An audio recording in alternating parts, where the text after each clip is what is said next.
Good morning, everybody. This next video is another car pickup trail. These trails are very important to work in an urban environment because on real cases, very rarely is somebody hiding behind a tree in a missing persons case, waiting for a dog to find them. What happens more often than not is they go into a building, they keep walking, or they get picked up somewhere. This is a perfect example of what can really happen. What we're trying to test here is the dog's ability to locate the exact location or within reason where our subject got into a car or got a ride. Every dog's going to show or indicate a change in the trail and the circumstances surrounding it. Some dogs have a tendency just to stop. Other dogs will circle around the other area. Some dogs will hit the spot, follow the trail for a short distance, and then it will end. And then some dogs will just hit the spot and keep running because now they're in hunting mode. Every dog is a little bit different, but we need to find out what our dogs do individually on each particular situation. And this is something that we can kind of train them for. In this case, what we're doing is we're using one of my favorite dogs, Bailey, working on this particular trail. Our trail layer is completely unknown to Bailey. Bailey has never worked with her or met her yet and has never followed her. She runs a trail to a unknown location. This is pretty much double blind. I know the direction, but I don't know where she's going. When she's in place and ready to be picked up, we send a driver to come get her and then move her to a location at least 3/4 of a mile away. This ensures we don't get a big air scent at the end of the trail. Once the dog's finished or the handler's made a decision on where the pickup took place, we call the people back and we want them to park directly next to or across from the location that the pickup took place. As soon as they park, they both step out of the car, come to the front, keep a distance of about 10 feet, and we want to see how the dog reacts to their presence. Now, what's important about this is that a lot of dogs really have poor scent memory. Once they've been stopped and there's any downtime at all, they have a tendency just to forget what they're looking for. Now, we can train for this and build scent memory through repetition. But then there's some dogs that just have a natural tendency to remember exactly what it is that they're looking for. And they can keep that memory for quite some time, sometimes 10, 15 minutes, and sometimes several hours. Really depends on the dog. But we need to know what our dogs do. So in this situation, it's pretty important. The unknown trail layer is critical because dogs have a tendency to gravitate towards people that they know. And if we use a known trail layer in this condition, 9 times out of 10, when forced with the decision on who to go to, the dog is going to default to the person it knows. Now, we have a little wrinkle in this trail because the person that picks up our trail layer is Ilsa, and she is very well known to Bailey. They've been living together for the last couple weeks. They've been training together for the last couple weeks. They've known each other for a long time. So at the end of this trail, take a good look at how Bailey handles the identification of the person. Now, keep in mind, this doesn't mean that I'm a believer in scent lineups. As a matter of fact, I'm totally against them. I don't think they should be done. That is not what this is. This is just really trying to build the scent memory in the dog and see how well they can do. There's a lot of reasons why I don't like scent lineups, primarily due to the emotional fear response of a suspect in a lineup and how dogs react to that. But that's not for the purpose of this video.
to start seeing some changes in the dog's behavior up by this speed limit sign. You're going to see a little bit of hesitation and, more importantly, a little bit of change in direction. The dog comes back, something happened here.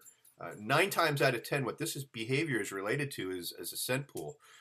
What happened is the subject was waiting for the pickup, and depending on how long they stayed there, they're producing a lot of scent. Now what's happening is the dog's going to the end of the scent pool or the length of the drifted odor when the pickup took place, and the odor that continued to move with the vehicle. Now the dog comes back.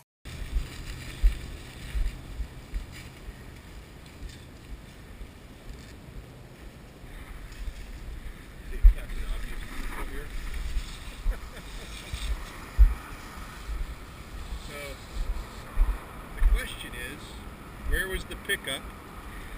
A little bit there. Okay, and then you have scent from here down to here. Here. Yeah. And the scent is, You want me to? I think it's the step up front.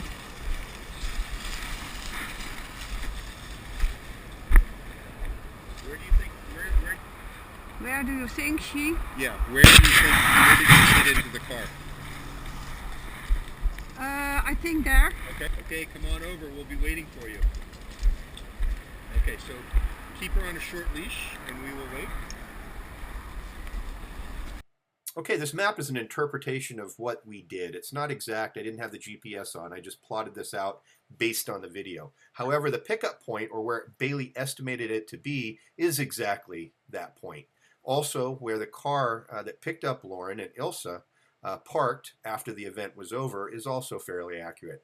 Now, what I want you to do is watch how Bailey reacts to these two people when they park their car and when they get out. Keep in mind that Lauren is absolutely unknown to Bailey. She doesn't know Lauren, and she's never trailed Lauren before. Ilsa, on the other hand, is very well known to Bailey. This type of reaction is pretty unusual, but it also goes to show that a dog can have some really good scent memory. And if you work with them well enough, you can actually build this memory over time. Enjoy.